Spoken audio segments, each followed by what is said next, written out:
Welcome to Odia tutor classes.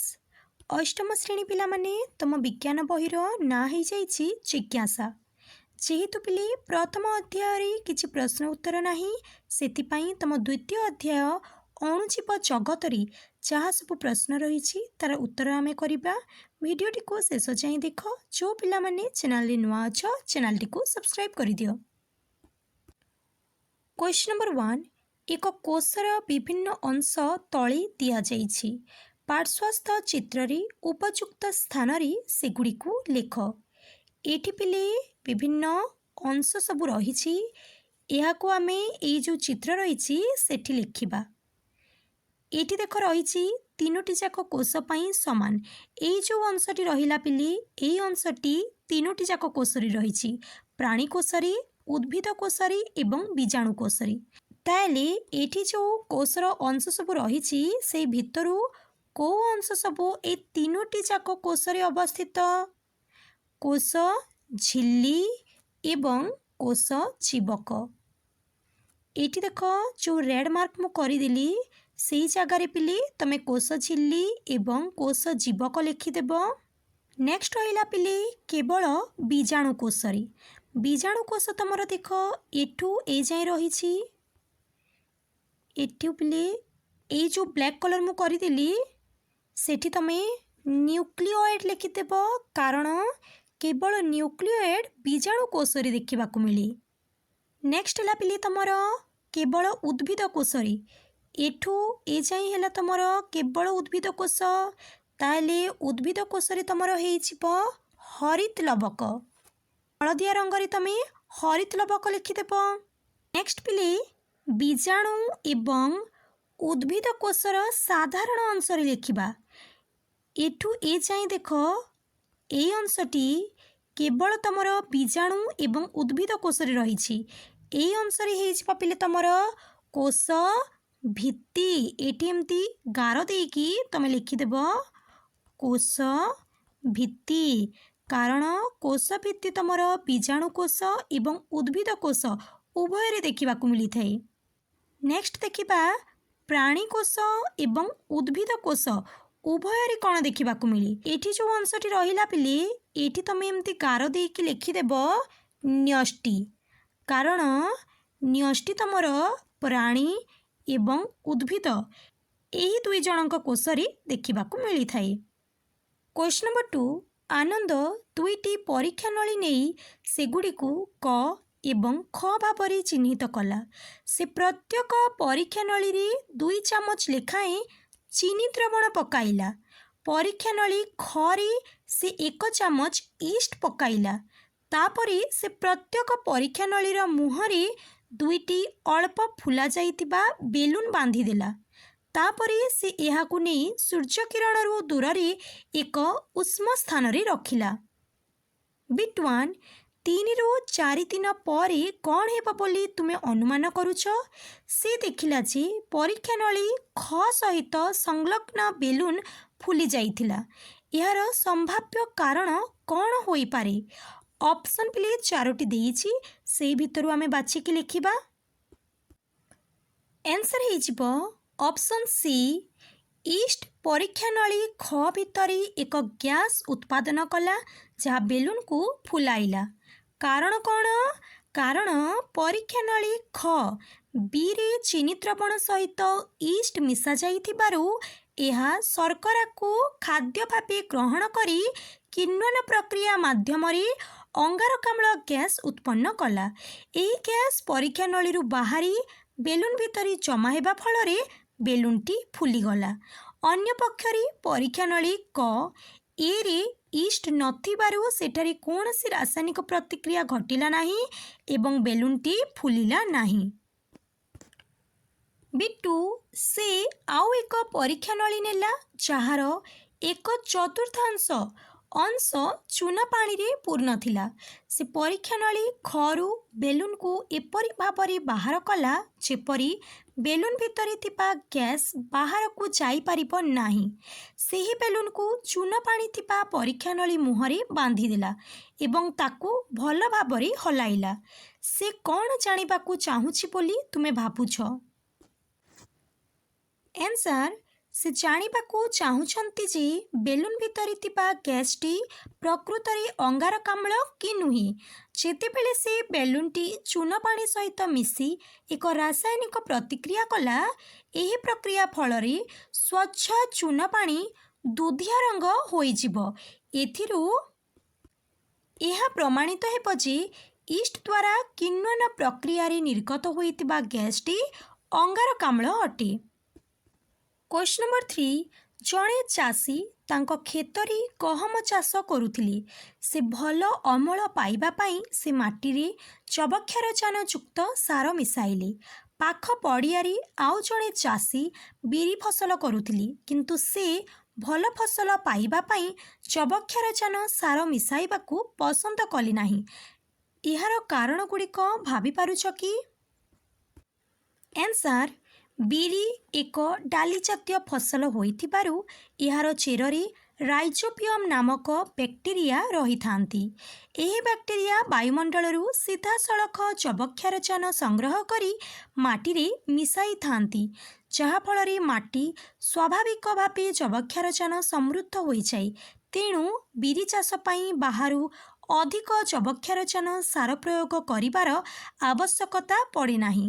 ଅନ୍ୟପକ୍ଷରେ ଗହମ ଏକ ଡାଲି ଜାତୀୟ ଫସଲ ନୁହେଁ, ତେଣୁ ଏହାର ଭଲ ଅମଳ ପାଇଁ ଯବକ୍ଷାରଜାନ ଯୁକ୍ତ ସାରର ଆବଶ୍ୟକତା ରହିଥାଏ।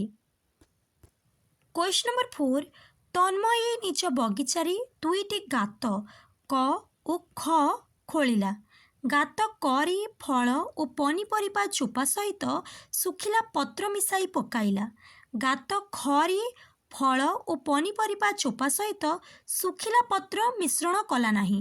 ତାପରେ ଉଭୟ ଗାତକୁ ମାଟିରେ ଘୋଡ଼ାଇ ଦେଲା ଏବଂ 3 ସପ୍ତାହ ପରେ ପର୍ଯ୍ୟବେକ୍ଷଣ କଲା। ସେ କ'ଣ ପରୀକ୍ଷା କରିବାକୁ ଚେଷ୍ଟା କରୁଛି?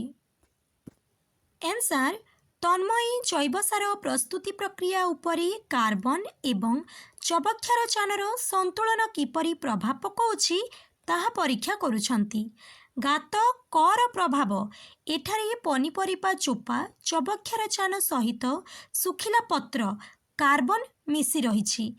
ଏହି ସନ୍ତୁଳିତ ମିଶ୍ରଣ ଯୋଗୁଁ ଅଣୁଜୀବମାନେ ଶୀଘ୍ର ସକ୍ରିୟ ହୁଅନ୍ତି ଏବଂ ଆବର୍ଜନା ଗୁଡ଼ିକ ଅଳ୍ପ ସମୟ ମଧ୍ୟରେ ଉନ୍ନତମାନର ଖତରେ ପରିଣତ ହୁଏ। ଗାତ ଖର ପ୍ରଭାବ, ଏଥିରେ କେବଳ ପନିପରିବା ଚୋପା ଥିବାରୁ କାର୍ବନର ଅଭାବ ଘଟେ। ଫଳରେ ଅପଘଟନ ବା ପଚନ ପ୍ରକ୍ରିୟା ବହୁତ ମନ୍ଥର ହୁଏ ଏବଂ ଆବର୍ଜନା ସଢ଼ି ଦୁର୍ଗନ୍ଧ ହେବାର ସମ୍ଭାବନା ଥାଏ। 3 ସପ୍ତାହ ପରେ ଏଥିରୁ ଭଲ ଖତ ମିଳିବା କଷ୍ଟକର। ନିଷ୍କର୍ଷ, ତନ୍ମୟୀ ପ୍ରମାଣ କରିବାକୁ ଚାହୁଁଛନ୍ତି ଯେ ଶୁଖିଲା ପତ୍ର ମିଶାଇଲେ ଜୈବ ସାର ଶୀଘ୍ର ଏବଂ ଉତ୍ତମ ମାନର ପ୍ରସ୍ତୁତ ହୋଇଥାଏ। କ୍ୱେଶ୍ଚନ୍ ନମ୍ବର 5, ନିମ୍ନଲିଖିତ ଅଣୁଜୀବମାନଙ୍କୁ ଚିହ୍ନଟ କର। ବିଟ୍ 1, ମୁଁ ସବୁ ପ୍ରକାରର ପରିବେଶରେ ଏବଂ ତୁମ ଅନ୍ତ୍ରନଳୀ ଭିତରେ ରହେ। କିଏ ରହେ ପିଲେ? ବ୍ୟାକ୍ଟେରିଆ।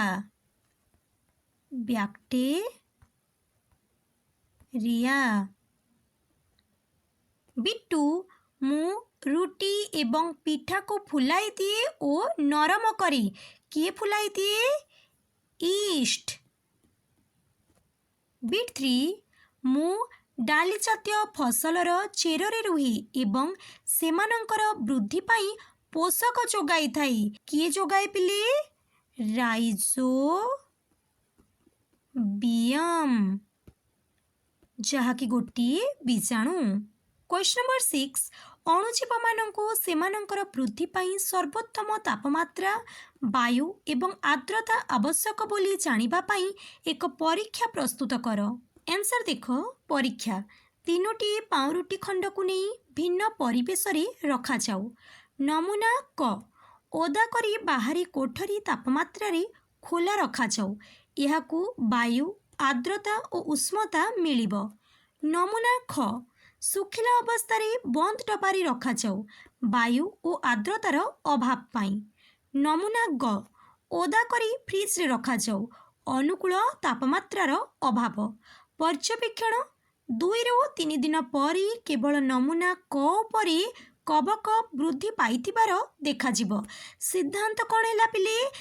ସିଦ୍ଧାନ୍ତରୁ ଆମେ ଜାଣିପାରିଲେ अणुजीव बा कवकଙ୍କ वृद्धि ପାଇଁ वायु आर्द्रता एवं अनुकूल तापमात्रा एकांत आवश्यक।